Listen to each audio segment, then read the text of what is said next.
হজ যাকাত কলেমা এটা সবার দায়িত্ব। তাই আজকে সেই কথাটি বলে সকলের শুদ্ধ আছে। আজকের ঐতিহ্যমণ্ডিত গ্রামের খেলা বহু আগে দেখেছি গাদন খেলা, আজকে সেটা কিছুক্ষণ উপভোগ করব এবং আল্লাহর রাস্তায় কোরআন দল জিতবে।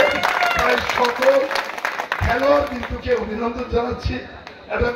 এটা খবরদারি খেলা, যদি খেলা ফুল খেলে মার খাবে আর মারিয়ে পিঠ ভাজাভাজি হয়ে যাবে।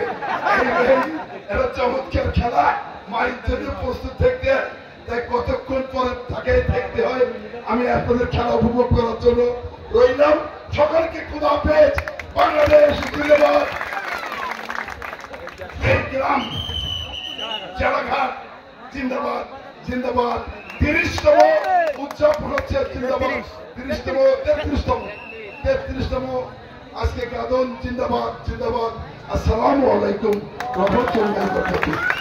আমি আনুষ্ঠানিকভাবে আজকের মুহূর্তে এই আমার ঐতিহ্যমণ্ডিত গ্রাম